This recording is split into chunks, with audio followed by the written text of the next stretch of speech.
Today we're in La Jolla, California, visiting interior designer Leslie Martin at her beautiful oceanfront studio. You might recognize Leslie from the wildly popular Homeworthy tour of her beach cottage that has more than 20 million impressions across our platforms. And now she's inviting us inside her studio for a masterclass in creating timeless, layered interiors. She tours us through a workspace that feels more like a beach cottage than a studio, from the inviting entryway to her desk with ocean views, a lounge nook, and a beautiful conference room where she meets with clients. So our design style is, I would love to say it's curated and eclectic and slightly imperfect. So I love nothing more than finding like an old piece of art that the frame is a little bit dinged up, or an antique piece that's got a little, dent or ding to it. It's in the imperfection that I think makes things feel very approachable.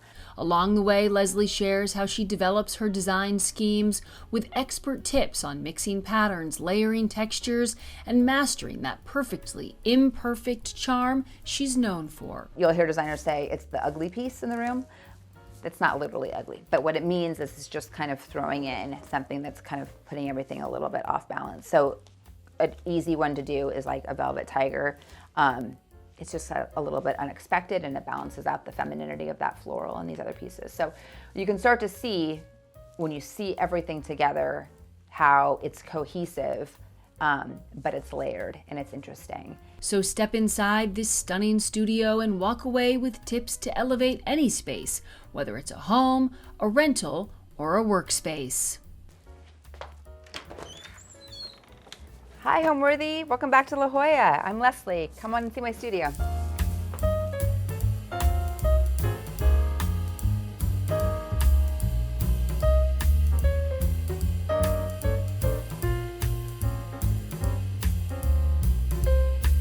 You're watching Homeworthy, where we believe every home has a story. I'm Allison Kenworthy, the founder of Homeworthy, and we take you inside the world's most beautifully decorated homes and introduce you to the brilliant people who live there. Hi, Homeworthy. I'm Liz Lang. Welcome to Grey Gardens. Click the join button below to access all of our latest episodes ad-free and watch extended cuts of this and other homes, opening the doors to new rooms and exclusive content featuring our beloved hosts. I can't wait to see. I'm so excited.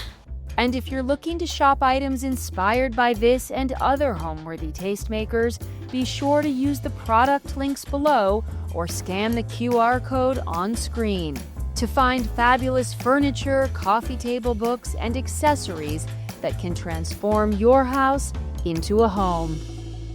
Hi, I'm Leslie Martin. I'm an interior designer, and welcome to my studio here in La Jolla, California. I'm so excited to welcome Homeworthy back. I got to share my personal home with you a few years ago, and that was a blast. But now I get to share my studio, which is really my home away from home, and I'm excited to show you around.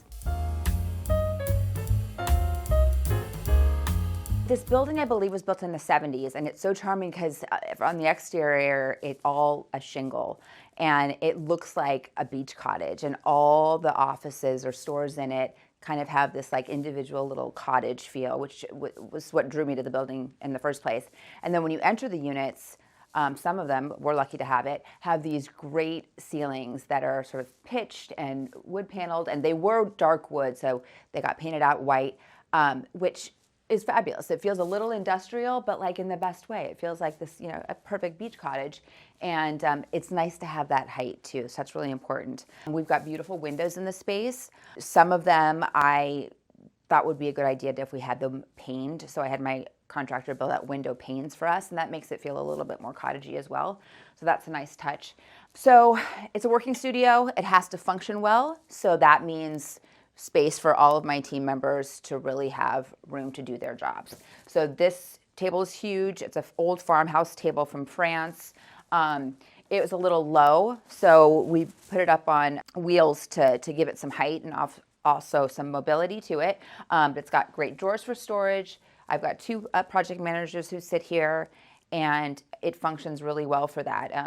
It's conducive to a creative environment that we're sort of all in each other's spaces and sort of working through issues together. So I didn't want anything too segmented. So it's nice that they can share this desk. They each have a bulletin board in front of them. And these are funny. When I first put the bulletin boards up, the concept would be that each project would have its own bulletin board and sort of be the hub for that project. But we found that it didn't work quite as well as I thought it would. We really need, when we're working on a project, to have those samples sort of in a tray that we can pull from and move around and that sort of thing. So this became more of like an inspiration board. My goal with this space, like I said before, was to make it feel very home-like and not just one big open conference room. So creating kind of rooms within rooms.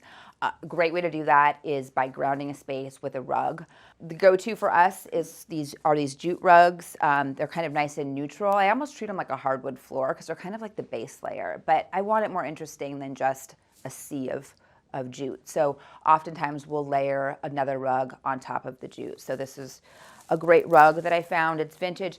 And you know what's fun? So actually the correct side of this rug is the plush side, but I found that to be a little bit too intense color-wise. So if you flip it over and you get the flat part of it, sometimes those colors can kind of fade out a little bit, which works beautifully here. So this is actually the reverse side of a rug. So if you're ever in the situation where you have a rug that just feels like it's a little too intense, try flipping it over, and sometimes that works out better. So this little corner is so sweet. I love this. This is a beautiful antique piece I inherited from my mother-in-law, and I knew I wanted it in the space. It just, again, feels more like something that would belong in a home as opposed to something that would belong in an office, but it functions. It's drawers full of our stationery and office supplies and that sort of thing. So our design style is, I would love to say it's curated and eclectic and slightly imperfect. So I love nothing more than finding like an old piece of art that the frame is a little bit dinged up, or an antique piece that's got a little, dent or ding to it. It's in the imperfection that I think makes things feel very approachable. So I think if anything, like this little corner, this vignette really sums up our design aesthetic, in that there's a beautiful old piece. This art is old. This big beautiful candle. It's warm and inviting. The lamp is new. Kind of just a mix of things, but always thinking about giving a vignette or any area a sense of warmth, right? Can that be in a candle or be in a light?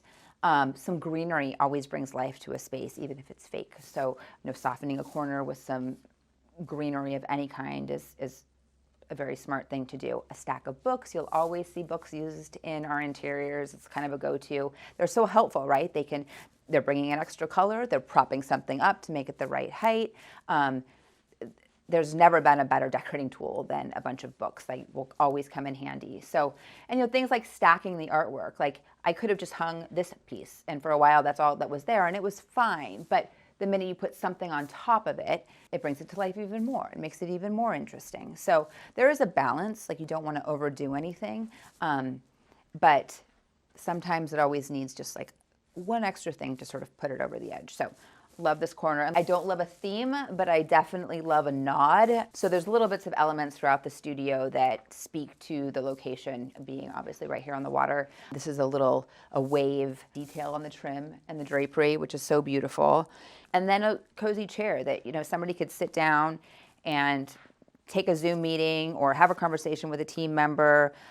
It's inviting. All of these furniture pieces to be inviting and not feel like it's just here to do a job. Sometimes there's no logical reason for something, but it can soften a corner, or it can make you feel like this is a space that you can come in and really relax in. Speaking of my quirky art, these fish, I just loved the way that they were framed. I thought the world frame was so beautiful.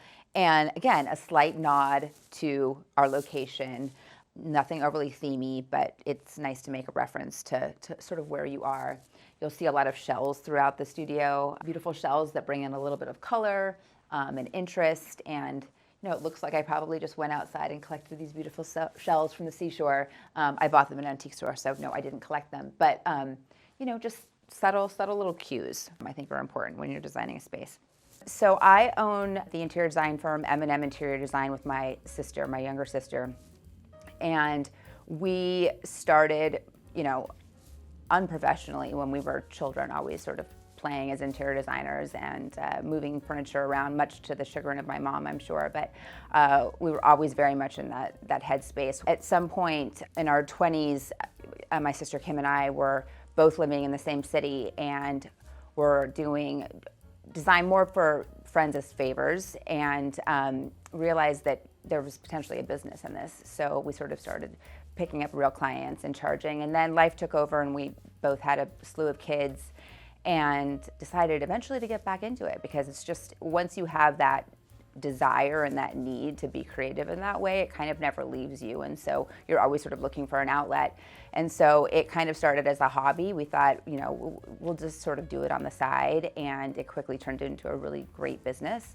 And so now my sister Kim still runs the design firm outside of Chicago, and I relocated out to La Jolla and opened the studio here. I definitely am having a pinch me moment with this studio. It's exactly what I kind of envisioned, a space where my employees can come and be inspired, and that we can share with our clients and to sort of give them a taste of what it's like to be in a space that we designed. We intentionally made this space feel like a home, and the minute a vendor or a client walks in the door, that's always the first thing that they say, that this feels like just a little house, and that makes me so happy. That's exactly what I was going for. I think any working studio should really be a representation of your best work, and I think we've accomplished that here, which makes me really happy.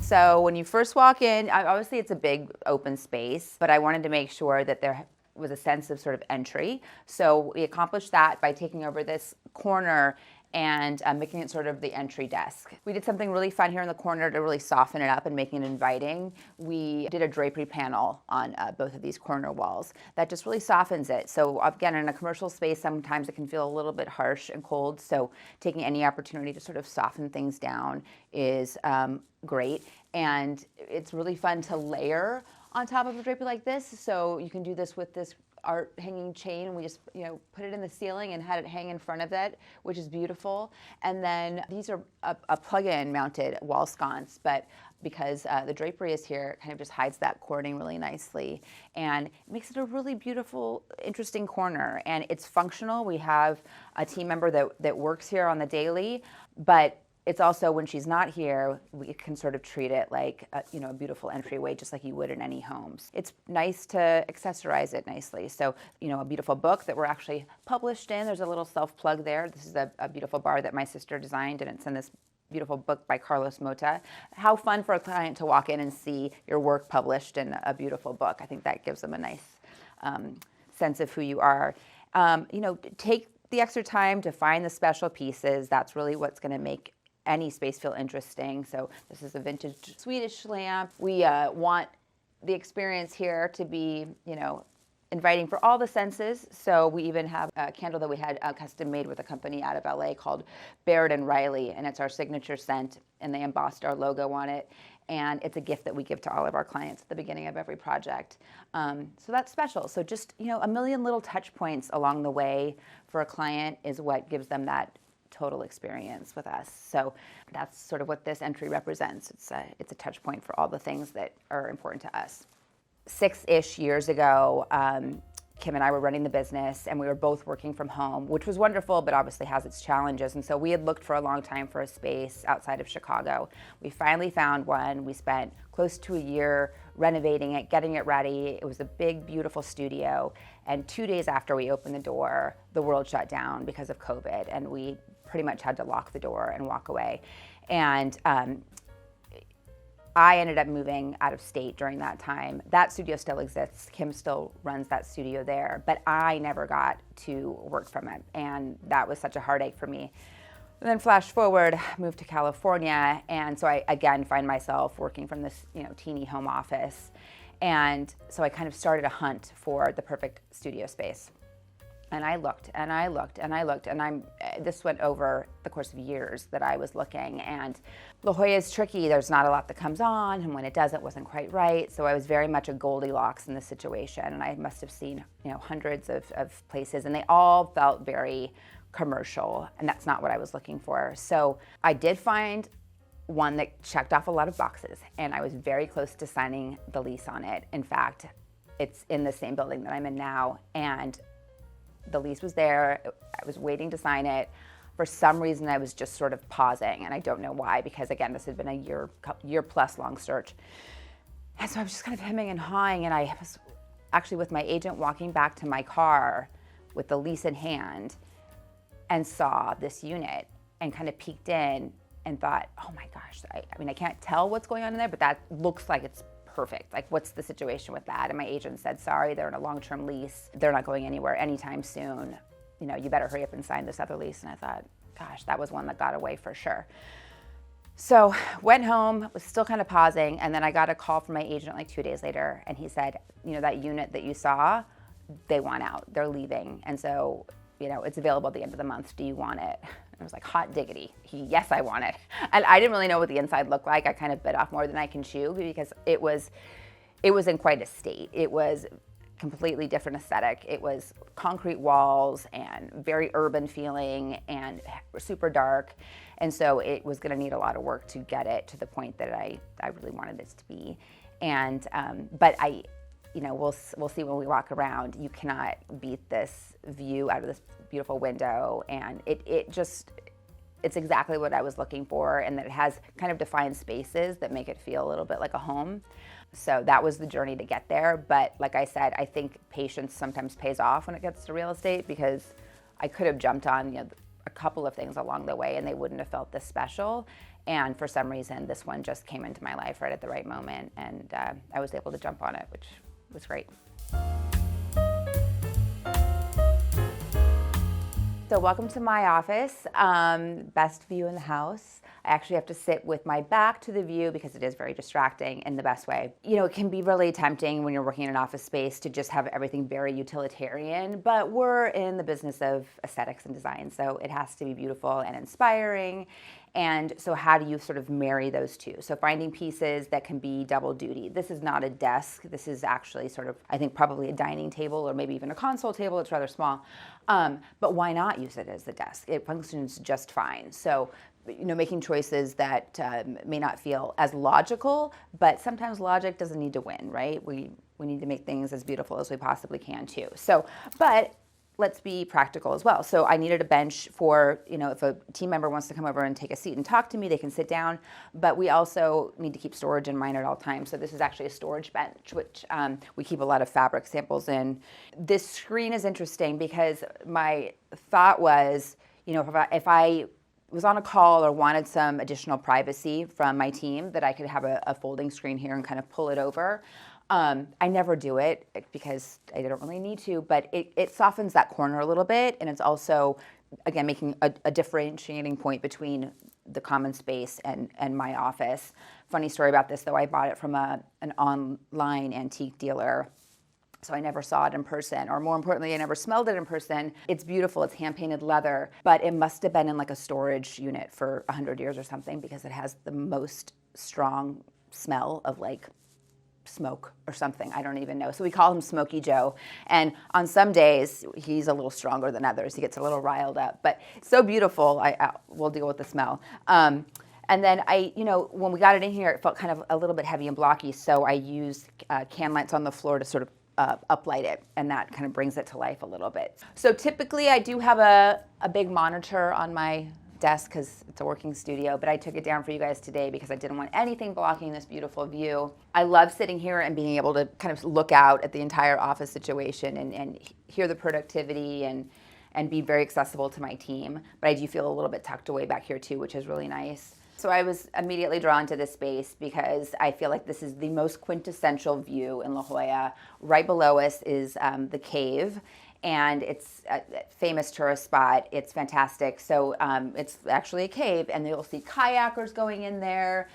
It's really magical. One funny thing is I was not anticipating, though, is when I'm on Zooms, occasionally there will be a seal inside that cave barking, and so I get constantly asked, what is that sound? And it's a seal barking inside a cave, which makes it sound like a megaphone. He's not doing it today, but maybe he'll put on a show for us a little bit later. But it's It's absolutely dreamy. You can see all along the coastline, all the way up to neighboring Del Mar, which is beautiful. At night, when the sun starts to go down, that whole coastline kind of lights up from the buildings, and it's gorgeous. You can see Scripps Pier out there. I pinch myself every day being here in La Jolla. It's just, they call it the Jewel, and you can see why. It's a very, very special place, and I can't believe I get to work with it at my back every day, and it's pretty breathtaking. One thing I inherited with this space was this windows, and I don't know how authentic they are to the original structure, but at some point somebody put them in, which was genius.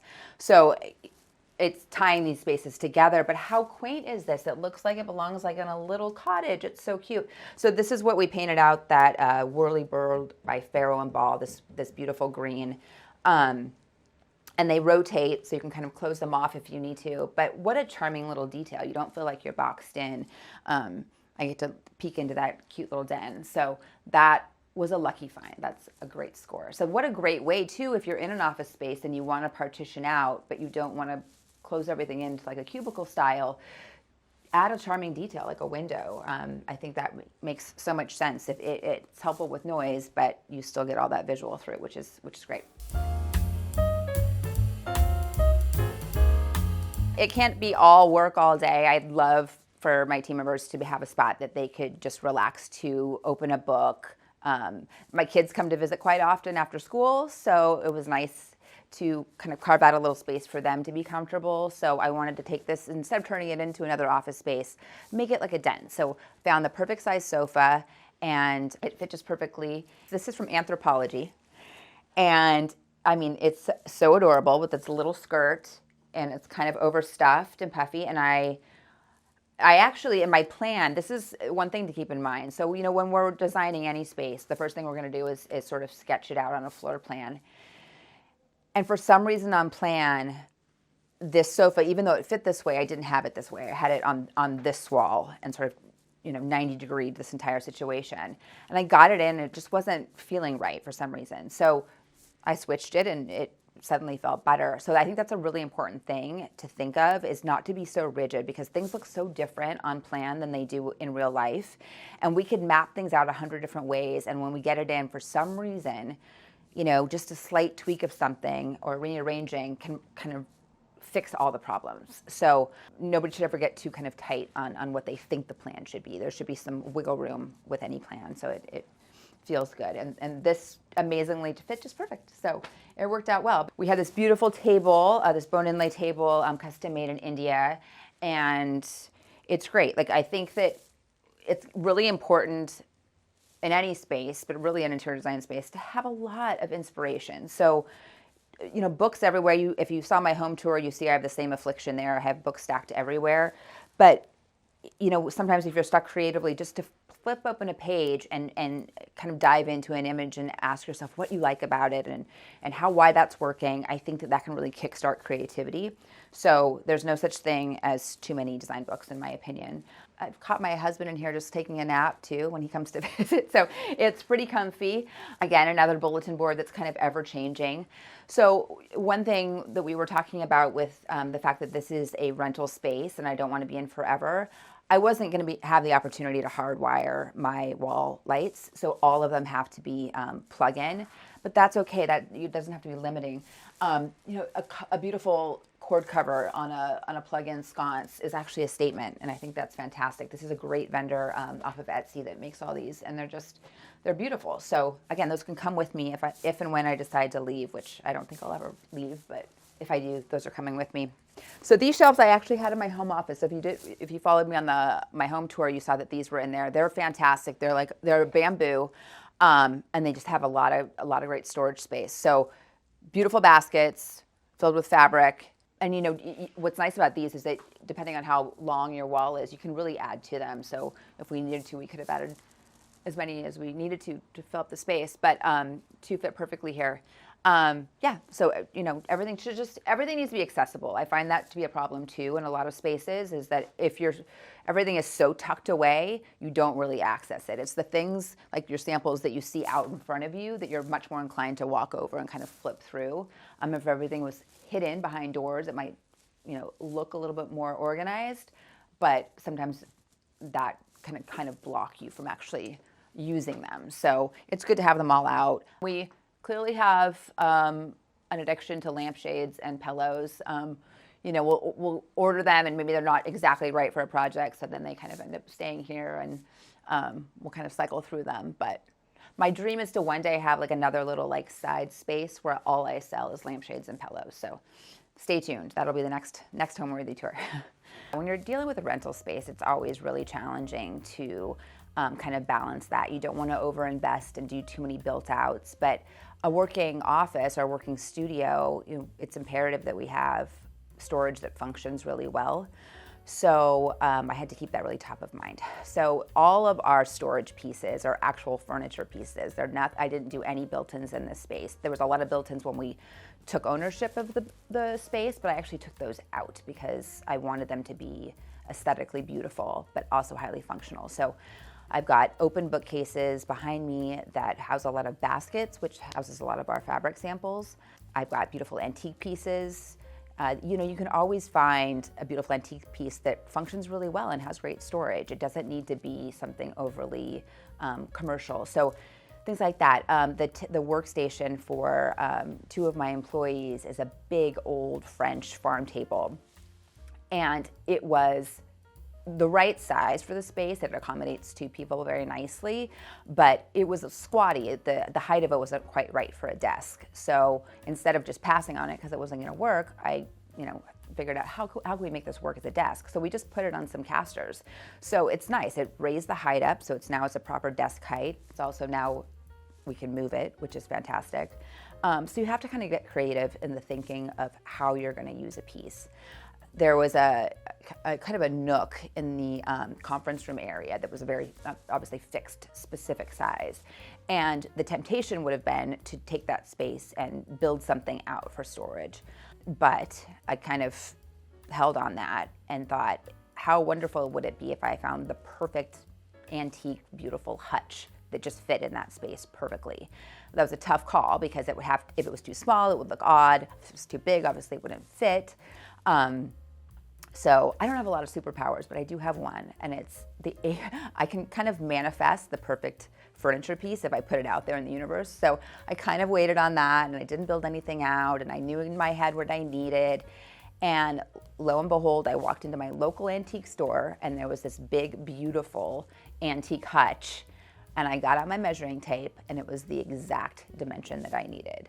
Again, it lends itself to creating that home environment. I'm not using filing cabinets. I can store just as much in a big, beautiful antique hutch as I could in a commercial kind of filing cabinet system. So, always be thinking about that when you're designing a space. When you're dealing with a commercial space too, like think about every little corner of it, right? You want the whole space to feel cohesive and not just like it's like a movie set. I didn't want clients to sort of walk in and think, oh, this is beautiful, but then kind of peek behind the corner and there was this like storage room that's in disarray. There's actually a little window that goes from the conference room into the storage room, and my first inclination was, okay, let's put some sort of window treatment on that so we can't see into the chaos. I don't think you need to do that. I think people kind of like seeing the behind the scenes, but it also kind of keeps you on your toes, and you have to kind of make sure that you're keeping it tidy and organized, which is sort of a win-win. You don't want chaos behind the scenes anyway. But utilize all the spaces and really touch them all and make them personal and to feel like yours. Don't kind of cut corners. Even the exterior, we have a very little kind of exterior space, and my team loves to go out there in the middle of the day and take a little break, and you can see beyond the window and see what's outside. So why not go ahead and address those areas as well? So we did a lovely little situation where we have a little tree planted, and I put a little bench out front, and it's inviting. It draws people in, and it also pulls your eye out. So take every opportunity you have to make it personal and make it yours, even if it's not yours, even if you're just borrowing it or renting it. So welcome to our conference room, probably one of my favorite spaces in the studio. So this was sort of the first inspiration kind of image I had for this space. I had seen this wallpaper installed in a project and just fell in love with it. It's by Sewn, and it's just a brown kind of scrolling flower on this beautiful warm white background. And when I'm presenting to a client, oftentimes I'm showing them a lot of color and a lot of pattern. And so I wanted this room to represent who we are, but not be overwhelming and not fight whatever it is that we are presenting. Even though there's a ton of pattern in here, there's not a lot of color. It's really just sort of a two-tone, kind of white and brown room, which is the perfect backdrop for a design space. The table, such a find, Facebook Marketplace. I think it cost me $50. It was a terrible kind of reddish stain, and so my local refinisher just sanded it down to natural wood, and I mean, it's stunning and it fits the space just perfectly, and it's hardworking. Like, it's like, you know, we do a lot of stuff on this great table. A banquette that takes up a good chunk of that window, allows for multiple team members or clients to sit in there. A little bit of flanking chairs. I thought these chairs were a nice kind of foil to the brown and the white. So that's one thing I'm always thinking about when I'm pulling together a color palette is I call it sort of like the citrus. So if you're building a recipe, to have that little bit of zing citrus kind of makes the other things kind of come to life. So this isn't loud. It's not, you know, screaming at you, but it is yellow. And so it's kind of elevating and bringing kind of a zest to what could be a very sort of drab palette. So just a touch of it is always helpful. The light is great. This is again, kind of just a ready-made. This was a CB2 light. It's oversized for the space. And so when my contractor was hanging it, he's like, I think you got the wrong size. This is way too big. And again, one of those things that on plan might look like it's off, but once you get it in situation, it kind of makes it. It's right. It's such a statement, and it's not too large for the space. So again, let's not get hung up on exact dimensionality on the plan. Sometimes you need that kind of oversized piece to balance things out. This was another Facebook Marketplace find, just a mirror. Like, again, it's practical. Like, it makes the space feel larger. It reflects. You get a little bit of that water view reflected in there sometimes. And I think it was like less than $200. So, you know, great to always be looking online for those sorts of things. The drapery and the woven wood shades did a nice job of softening the space and making it feel cozy and like we're not so exposed to the outside. But again, I kept them really neutral. It's an off-white that matches the ground and the wallpaper, and then just a pretty little kind of like pale yellow velvet trim. So I think this space functions super well. It is completely practical, but even if it was never used, it is aesthetically beautiful and just so fun for people to walk by and kind of peek into and wonder like what is in that space, like what is beyond, you know, that window there. And I think that's so charming. This is the piece that I told you I manifested. It had to be exactly, I'm not remembering, but maybe like, I don't know, 64 inches or something wide. And I walked into my local antique store and it was absolutely perfect. So that's great. And again, it functions. We've got our, you know, bags in there and extra paper towels and some carpet samples and all the things. And then I took this opportunity to sort of use it as more display and interesting. It's so lovely that it's lit from the inside. When everything's sort of turned off and dim, you can kind of see into that little curio cabinet, and it's very interesting. But it still functions. I told you that we have our custom candles that we give as gifts to clients. So those are stored in there. We obviously serve our clients some snacks when they come. So our plates that we use, those are stored in there as well. It's functioning and it's beautiful, and there's no reason it can't be double duty. So this was a great find.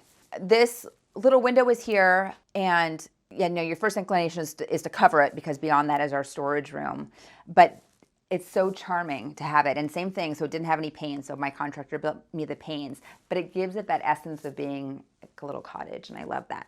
So you can peek into the storage room here, which we try to keep as, you know, beautiful as we can, but it has to work. So adding the lanterns, you know, gave it some interest. Your eye wants to kind of peek in and say what's going on in there. So there's this set of lanterns, which is fantastic, but obviously we needed light in here, so it does that as well.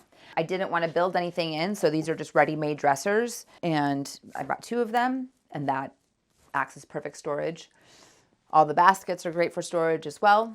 This tiny little space has to really function. It takes the brunt of the work, and you know, it's got a refrigerator in here. It's got all the things that you need as a working studio, but we're going to keep it as beautiful as we possibly can.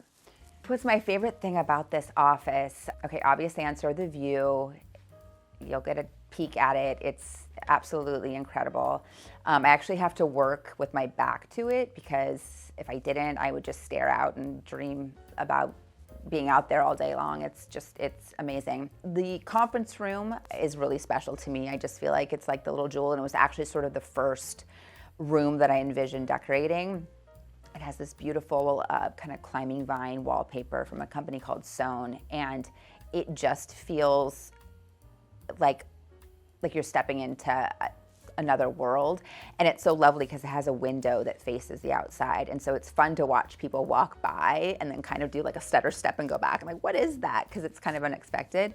But I think it's lovely. It's a really nice display of our style, and so that's really great space. There's a little draped nook right when you walk in, and I always wanted to do a space that was sort of just like covered in a beautiful fabric, and that space lent itself so nicely to that, so that's special. I don't know, it's like babies. It's hard to pick a favorite thing. I love it all. I think the thing I like most, and this sounds so cheesy, the thing I love most is that my team loves coming every single day. They just light up, and I'll catch them here like off hours. I've caught them here on the weekend and it's because they love coming, and I think that is so special.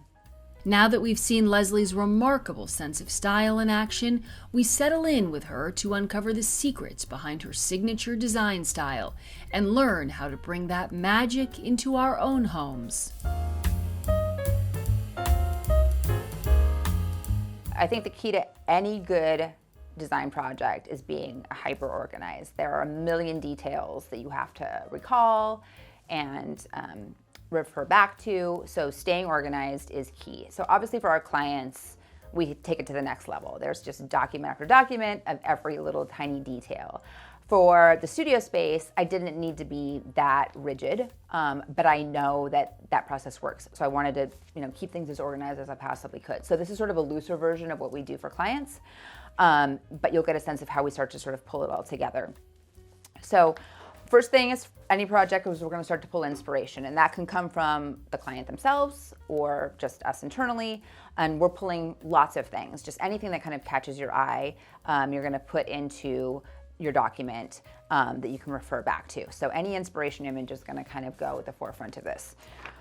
From there, when you start to pull out your palette, so sort of the big elements in the room, so that could be your wall color or wallpaper, your paint, your rug, because that takes up a large surface area, any of the large kind of palette pieces you want to put in your document so you can reference back to them. So they stay sort of up here at the top. Then there's a subcategory where you're using maybe more specialty wallpapers or a fabric that takes up a lot of space. So in this case, it was this wallpaper, the storage room wallpaper, and then the drapery panel fabric in that nook. So what you're trying to do is get everything on one page, especially if everything is going to be visible at the same time, like it is in the studio. It's a big open space. Getting all of that together. So what's going to happen is you're going to start to see, is it flowing, or is there anything that's just the odd man out and you need to get rid of? So I think it's important to see it all together. And of course, this can be done in physical samples of things too, which we do. That's what our trays are for. But I think getting it digitally is also really helpful, because if you're on the go and you're looking for something, you can pull this out either digitally or a hard copy and reference back to it. So then that's your palette.